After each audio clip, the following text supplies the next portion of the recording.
Welcome to The Jury is Out, a podcast by and for trial lawyers looking for better ways to serve their clients. Your co-hosts are John Simon, founder of the Simon Law Firm, and St. Louis attorney Erich Veith. Hi, this is John Simon. I'm Erich Veith. Welcome to another episode of The Jury is Out. And today we're going to cover another of the several-part series on Vor Dire, picking a jury. I think one of the logical places to start is what is the law? What law applies to the topic? It's so important to know the law no matter what you're doing, but especially in Vor Dire. Both of us have our offices and practice in Missouri, and we have our whole career. And so our focus today on the legal aspects of Vor Dire is going to focus on Missouri law. Correct. And one area to look at is the statutory basis, which would be in chapter, you said 494 of the Missouri statutes. There was an article, an article in the Journal of the Missouri Bar back in June of 2010, and it was a very, very comprehensive article. The authors really did a great job of outlining what some of the legal issues are that come up in Vor Dire. Yeah, maybe we should give them a shout out. Michael Matula and Nicole Hinninger co-wrote an article called The Law of Jury Selection in Missouri State Court. And it's a great foundation for anyone who's going to walk into a courtroom and do Vor Dire. So I guess where do we start? One of the things in Vor Dire is, in order to understand what the law is, I think you first need to look at what is the purpose of Vor Dire. And there's a Missouri case, I believe it was a Missouri Supreme Court case, that described it as, the purpose is as follows: to discover bias or prejudice in order to select a fair and impartial jury. And, what I would add to that, to kind of refine it a little more, is to discover hidden bias or prejudice in order to select a fair and impartial jury. So let's talk about the scope of Vor Dire. In other words, what can you cover? Is there anything that's off limits? The law in this area isn't crystal clear, to say the least. And I think that's because of the nature of the subject matter. Standard of review is abuse of discretion by the trial court. Correct. It's a holistic enterprise, and simple words or simple phrases will not be determinative. The case law is explicit on this. You have to defer to the trial judge to look at demeanor, and you have to consider the context of everything that's said about that by or about that juror to make these determinations, which it's kind of absurd seeming. You're going to decide whether this person is neutral or not based upon sometimes a few comments. But it's not going to boil down to one thing the juror said, because maybe they'll blurt one thing out and then maybe they'll pull back and say, I didn't really mean that, and then the trial judge has to decide yes or no. I think when you're conducting a Vor Dire and you get an objection to the subject matter that you're going into, you need to always keep in mind the purpose of the Vor Dire, and that is you need to explore the thoughts and beliefs of the members of the panel to discover not just their expressed but hidden biases. And in order to do that, I don't know how you do that unless you're given some very good leeway in terms of what areas you can get into. Under equal protection, under the Batson case, you cannot make a challenge or a strike based upon gender, ethnic origin, or race. So Those are the peremptory limitations. So the next item, I look at some of the jury instructions and cover what those instructions may be. We have a case that's going out to trial in about a month from now. And we had our pretrial earlier, I think it was last week, we had the pretrial, and the judge in that case reads certain instructions before the Vor Dire. For instance, he typically would read the burden of proof instruction, the definition of negligence, and I think that is so helpful because the attorneys typically get into those issues, and then there's an argument about, well, they're misstating the law, or what is the law, or an objection directed to that. But certainly, I think that you have a right to get into what the law is. For instance, the concept of punitive damages. I mean, I know there's a significant number of people I've had by experience who just don't like the concept. They don't think it works. Right. And as that fine article points out, there's a tripwire here. You can't tell the jury the law in this case is, and then read an instruction, because some of those instructions haven't been given yet. So the mandatory instructions have been given. Those seem to be fair game to talk about those topics. But what about if the court does not issue a punitive damage instruction? Well, you have to be careful about how you phrase that. Right. In some cases where we have a punitive damage claim, you're not certain you're going to be allowed to submit on punitive until punitives until your case is completed, or even after the conclusion of the defendant's case. And the way I handle that in Vor Dire is to tell the panel members at the end of the case, the judge may allow you to consider what's called punitive damages. And that way you're covered either way. If you don't get to submit on punitive damages, you're covered. And then if you do, I think what it does is it tells the jury that the judge has carefully considered the evidence in the case, and she's determined that it's sufficient to allow them to consider punitive damages. That's exactly right, and that's what the cases will tell you. You just have to be careful to say the judge may issue this instruction, or that you may be given this instruction later, and I need to talk to you about your feelings regarding that issue because it might be given to you to consider. So what other issues on scope of Vor Dire? How about the facts of the case, Erich? I think we're looking at the same type of problem, that we don't yet have the evidence in front of the jury. So you might need to temper your introduction to that, as you may hear evidence about this topic. There's some limitations about what you can do with facts. And for instance, you can't make an argument with those facts. Argument is not allowed in Vor Dire. Certainly you want to educate the jurors as to various issues that will come up. And in order to educate them, you have to talk about what you expect the evidence to be, and to then elicit what the reactions are to those things that will potentially come out. So you have to touch on facts, no doubt about it, but there are some limitations. You can't go in and say, well, if we prove A, B, and C, then what will your decision be, or what will your judgment? Will you support a finding of negligence under those circumstances? And that's really not what we do in Vor Dire, not what we want to do. But there are certain facts that may be in your case that are maybe controversial, or the type of fact that may influence or unduly influence somebody's judgment, even though they don't have anything to do with it. I'll give you a couple examples. One is a felony conviction, right? I mean, that's happened many, many times before, where I've represented someone who has a felony conviction. It's a civil case. They testify. The jury hears about it.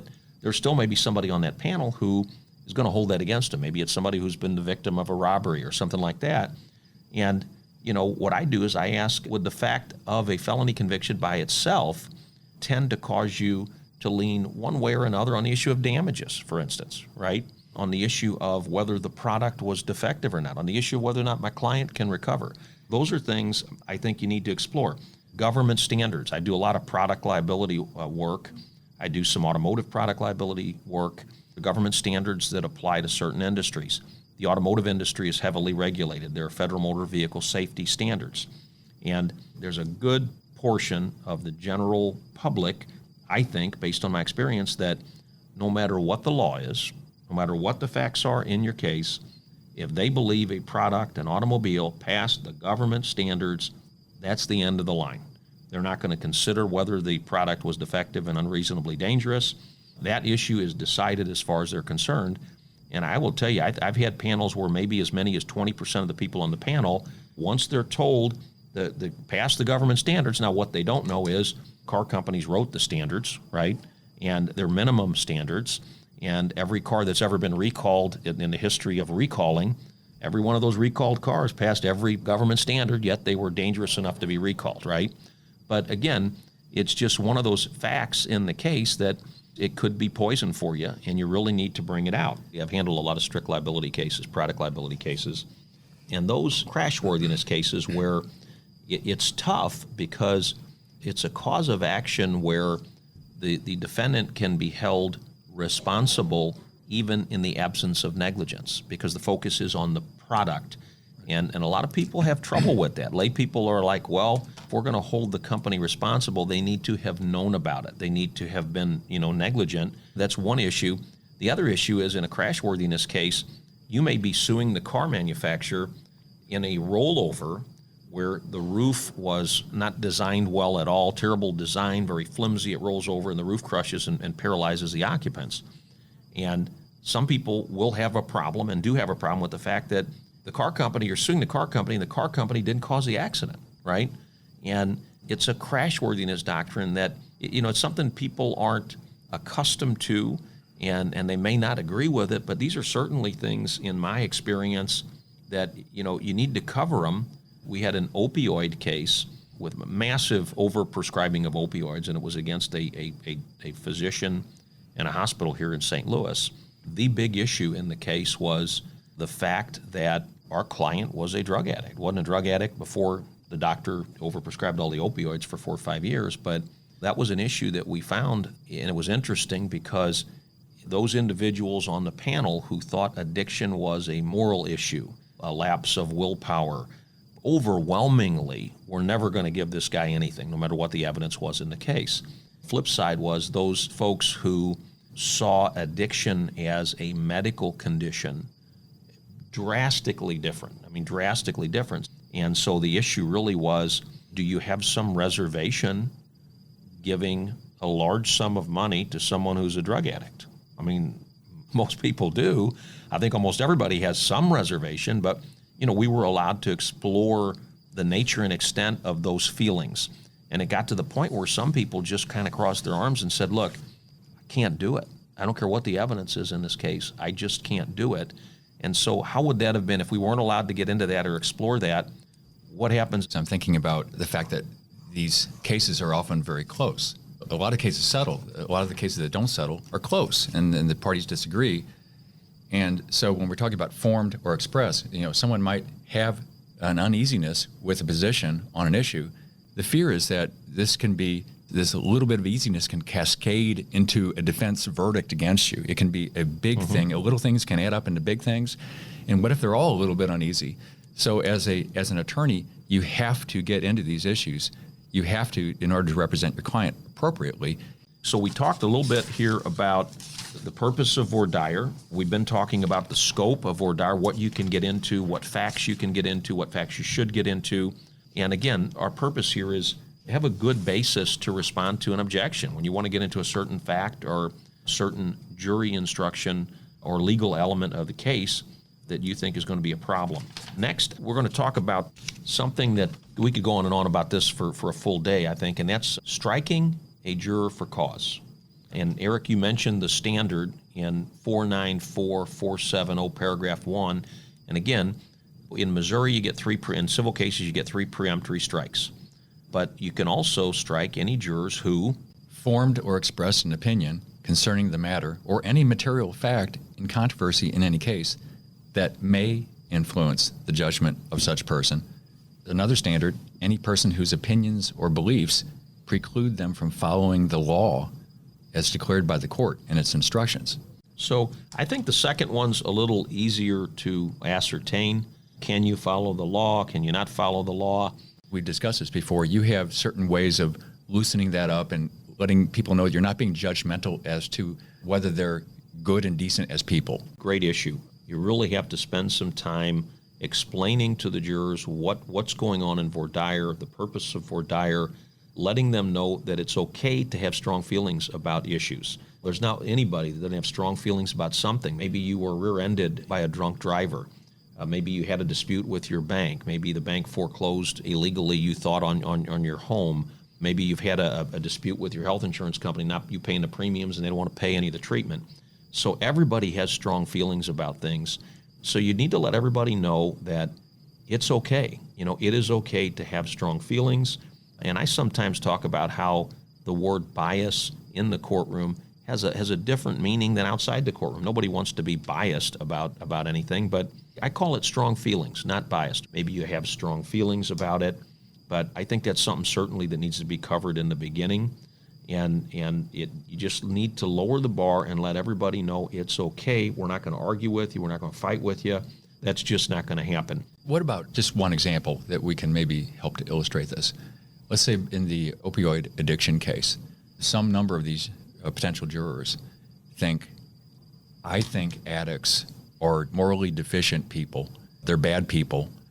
And here's this attorney up there trying to get me he's going to get rid of me if I don't come in with my sincerely held opinion on that issue. Well, I think you just need to be honest. You need to be straightforward. But if I come across a juror who I think is going to be great for me but terrible for my opponent, I'll bring that out also. I'll say, for instance, the sympathy issue is one issue. Somebody who comes in and says, well, I hate these big companies. All they care about is their bottom line. They don't care about safety. If they start saying things like that, I think what you need to do to keep your credibility is to say, okay, well, it sounds like you really wouldn't be too fair for the other side. And for that reason, you might not be a good juror on this case, okay? And so the answer to your question is you want to make sure that you get the people who have strong feelings adverse to one side or another for both sides. If you just go through the Vor Dire and you focus on the people who you think are going to be unfair or biased for you and get them and get those folks off, sure, a jury's going to see that and know what you're doing, and they know what you're doing anyway, but you need to be fair about it. I mean, people are biased against the plaintiff, and some of them are biased against the defendant, and neither one of them should be on the panel, and you need to make that clear to everybody in the room. The courts need neutrality, or else you have a meaningless trial. You have a kangaroo court if you don't have neutral people in there. It's everything. Without neutrality, you shouldn't even have the trial, right? So it's that important. But there's this metaphor of about the table, or scale, or these sorts of things that we mention to jurors, that we're just trying to get people with some emotional distance so it won't interfere with your ability to see things in a general, more considered, more flexible way.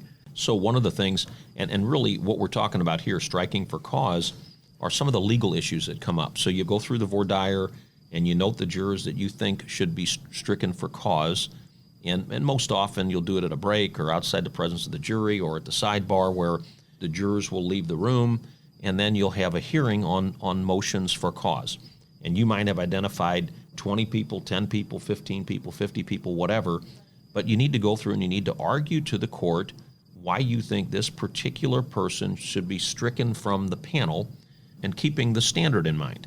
And what I want to talk about are some things that come up. One of the things that comes up all the time is you get somebody to say, I hate lawyers, or they just tell you, I hate lawyers, I hate lawsuits, I don't think anybody should file a lawsuit, I'd never file a lawsuit, I think anybody who files a lawsuit should be put in jail.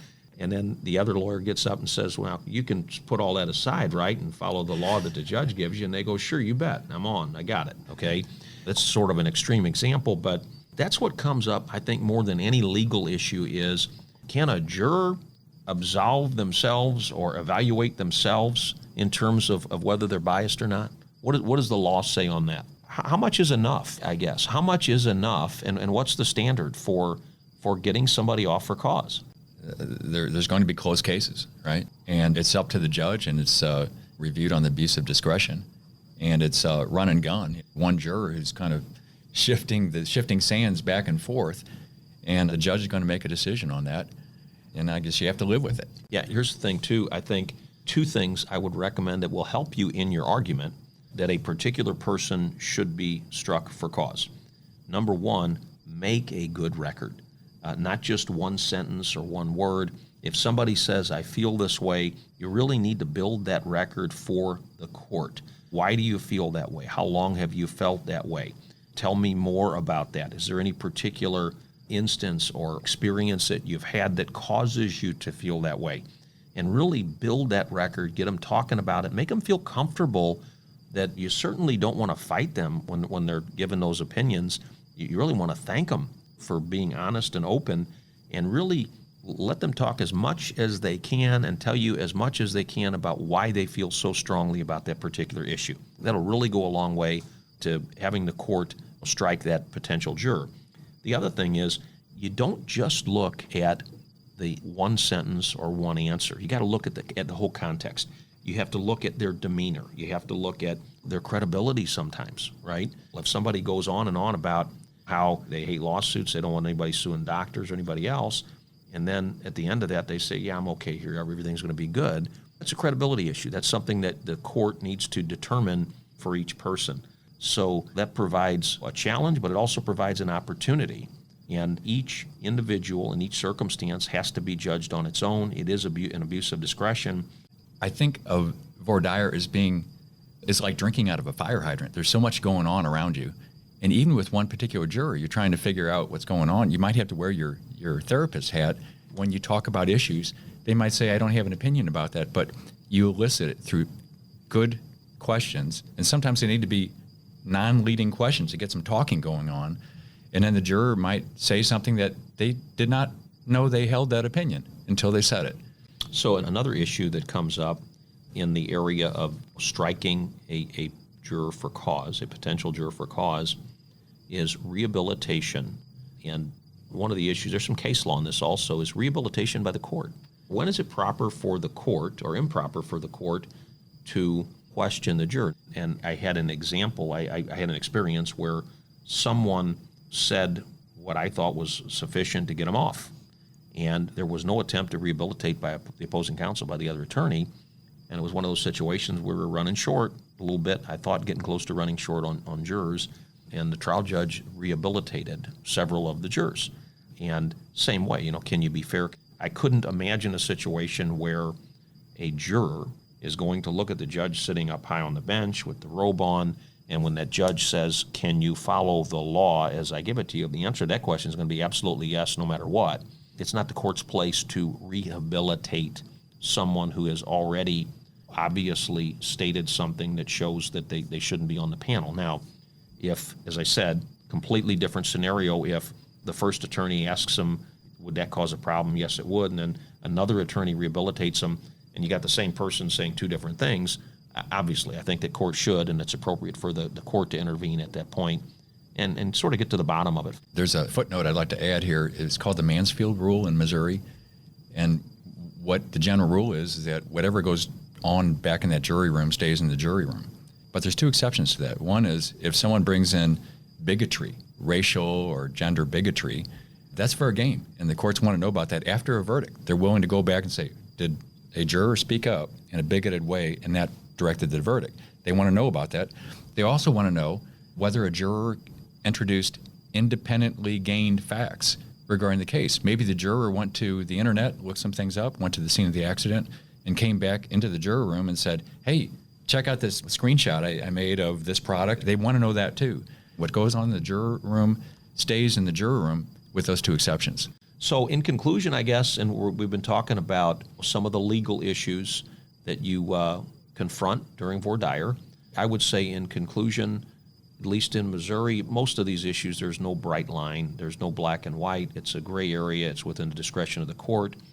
So number one, know the law. Number two, build a good record during your questioning. And also know your judge. That's it for this session. I'm John Simon.